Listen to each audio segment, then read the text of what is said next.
was able to buy this 1983 Trans Am for $2,000. And unfortunately it had quite a few problems that really made you think it wasn't quite worth it. So with that in mind, I decided to see if I could get a newer, more reliable car for less money.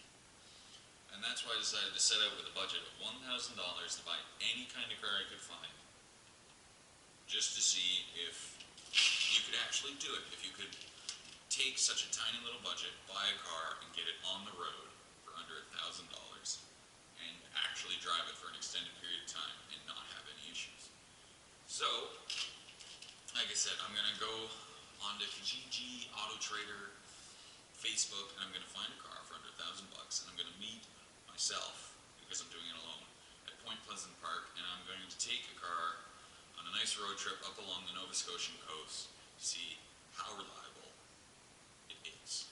I'll try to think of a few challenges to make it a little more exciting, and hopefully this will be a good time. So here we go.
So here you can see I have a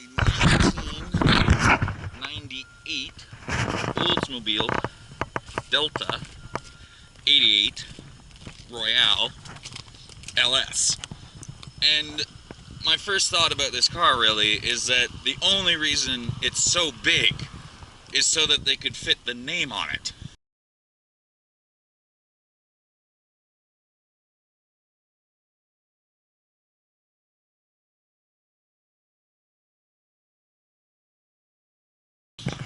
But let's get to the point. I was able to buy this car for $600. So I'm already $400 under budget. So there's a little bit more to it than that, obviously. I have to get it onto the road. It needs inspection and tax and license plates. Well, the taxes all in were $54. So I'm now at $654. Now, I happen to have a set of license plates from another car, and I just threw them onto here, so that was free. But for a car of this size, it would have cost $243. Fortunately, it didn't, so I'm still at $654. But next is the inspection. Now, here's where buying a car for such little money is really going to become a problem, because it could cost easily $2,000 to get a car inspected and on the road. So how much did it cost for me to get this little blue sticker that we all love so much? Absolutely nothing, because it was already inspected for 1 full year. That's right, I got an entire car inspected and taxed on the road for $654. Now, just looking at it, we can see there are a few quibbles. For instance, the suspension is clearly riding a bit low. There's quite a bit of rust over this wheel well. In fact, the entire wheel arch appears to be falling off.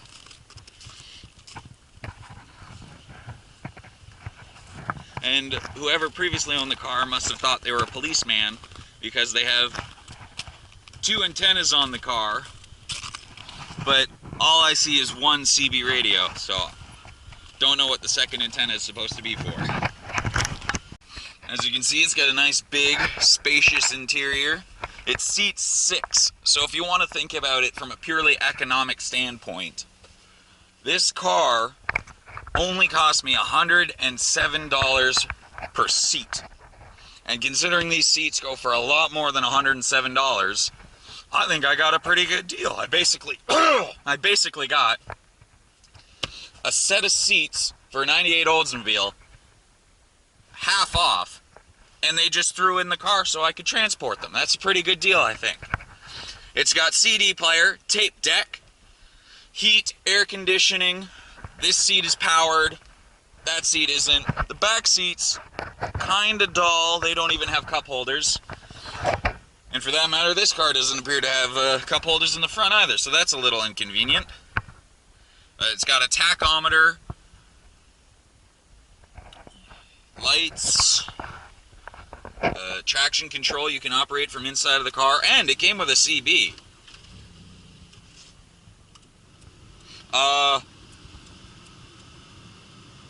What the fuck? Okay, I know you can't see my hands, but the key isn't in the car, and I'm holding the camera with one hand, and this is my other hand. I didn't start the car. What the fuck? The car started on its own.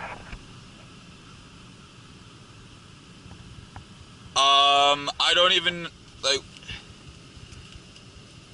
here's the key in my pocket. It does have remote start, but I didn't hit the key. So I have to think that somebody else in this parking lot has remote start, and it somehow started my car. Because I did not hit the button. I know you don't believe me, but I swear to God, I did not hit the button. The car started on its own.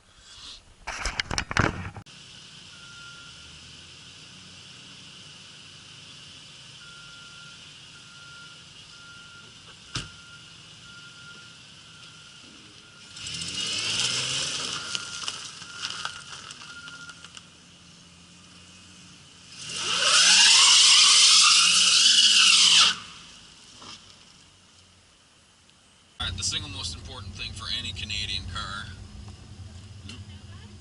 extra large, is, do I have a place to put my Timmies? Now, I don't actually see any cup holders because there isn't a cup holder on. Oh, there we go. It is past test number 1. There is a cup holder for my Timmies because that's number 1. For any Canadian, if there is not a spot for me to put my fucking Timmies, I ain't driving the car. Fuck it. Alright, so I've learned something quite alarming. This car does not appear to have very good brakes because I'm now doing 50 kilometers an hour, approaching a red light, and if I put the brakes on hard, they lock right up. Definitely not something you want for heavy city driving. Not to mention this is Halifax where pedestrians are king. So if a petty steps out in front of me, I'm fucked because I'm gonna mow that bitch down. And in this fucking thing, they don't stand a chance. So I'm getting sued. So, the button that I thought was the washer fluid turns out to actually be the cruise control.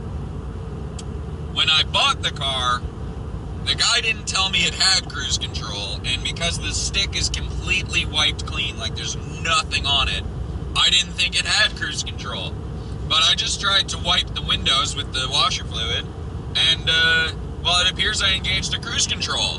There's no lights on the dash to tell me it's activated. But, so there you go, another feature, cruise control for $600. Alright, so the reason I picked from Point Pleasant Park to Peggy's Cove and back is because it is roughly 120 kilometers. Now I have a quarter tank of gas, so I should be able to get there and back without a problem. And this is just a test to see how efficient the engine is in comparison to when it was new. It's been 20 years, so this car could be a complete bag of ass pissing gas at the back. I don't know. But by only having a quarter tank in, I'm gonna find out. hopefully not get stuck on the side of the road. Pardon me, side of the road.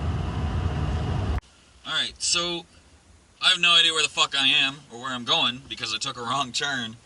So I'm going to, there's a maple syrup stand right behind me. I'm going to ask them if I can get directions and hopefully figure a way out of here.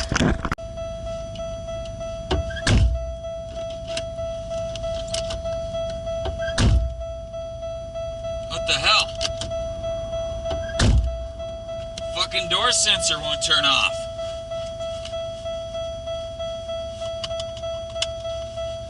The door's shut.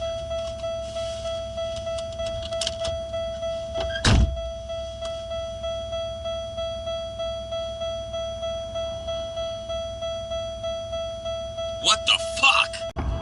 Alright, I don't see any dash lights on to indicate what the beeping is. The door is definitely fucking shut. I still have just under a quarter tank of gas. I have no idea what the fuck this could possibly be. Ah, this beeping is so annoying! God!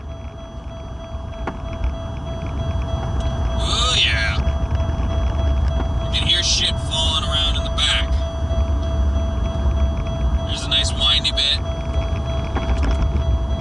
Doesn't handle too bad. I could have taken it a lot faster. It doesn't handle too bad. The beeping definitely gets on the nerves though.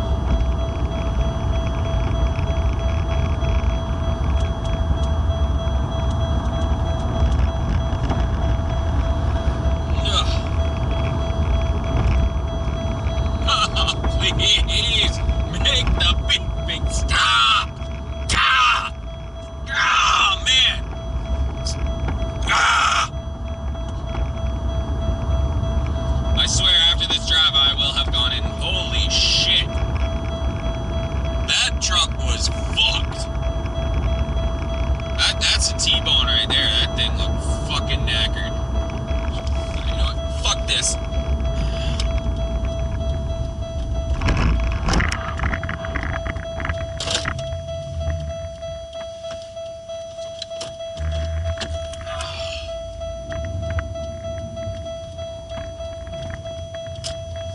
Cutting that motherfucking signal out.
Alright then. Let's see. I just fucking yanked the fuse to the door sensor out.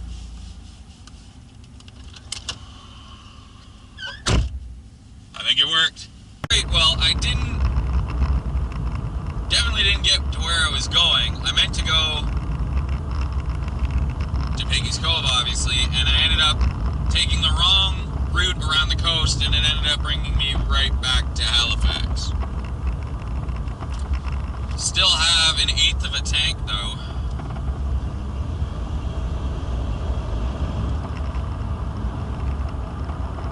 So that's not bad.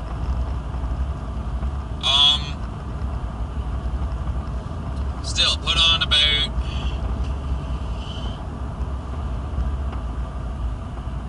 I don't know, maybe 60 kilometers, which isn't much, but, oh, and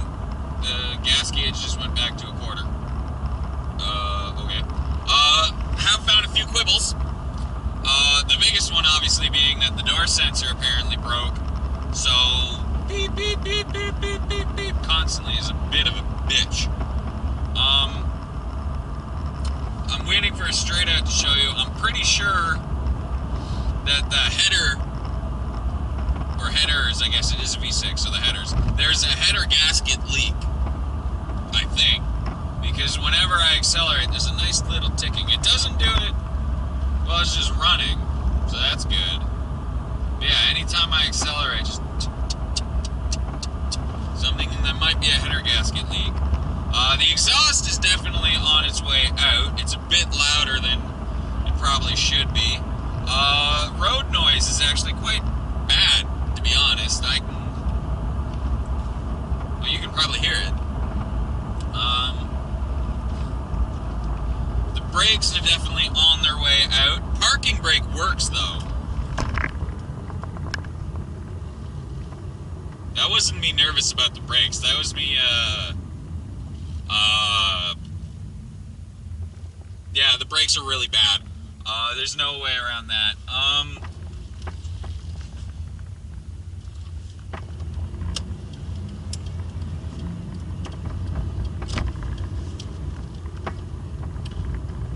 So yeah, the brakes are pretty bad. The exhaust is a little worn. Acceleration-wise, it's actually pretty good, aside from the header gasket leak. Radio works. I can't play the radio for you because of copyrights, obviously. All in all, for $654 to get this car in the road, I don't feel like I've been ripped off. I mean, the scrap value of this car is like 350 bucks. So, essentially, this car only cost me $300. That's not bad. That's pretty good.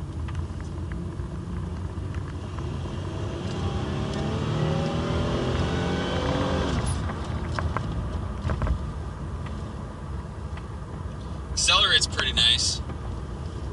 It's 230-pound torque, 3800 series V6. It's a pretty impressive engine. Just scared the shit out of the driver's training kid.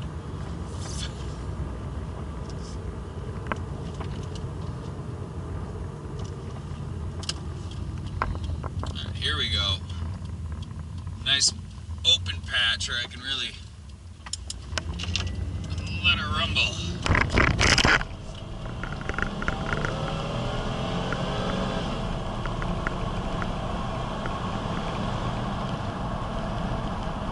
Accelerates nicely. That was actually a pretty good 0 to 60. It's fast enough to knock the camera down, obviously. I think there's only one other test I can really think of, and that's, can I do a peel out? So I'm going to find a nice quiet spot to test that. Oh, there's a small peel. Oh yeah!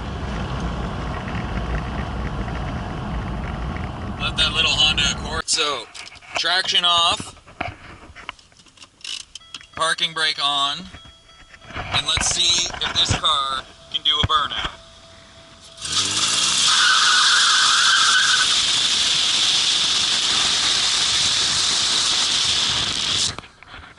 Well, that was pitiful.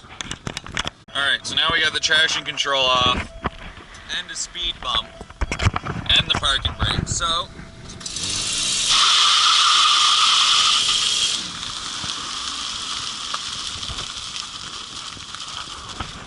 I can hear it, like I can smell rubber burning, but it's definitely not an impressive burnout.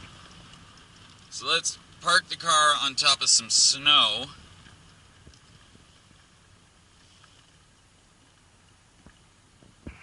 See if that helps it at all.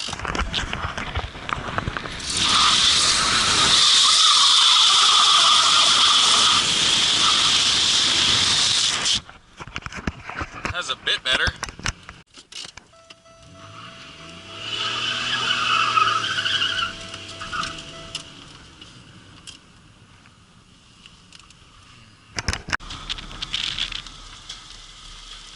Alright, so I feel bad about not making it to Peggy's Cove for you guys, so I'm going to try and give you some J-turns to make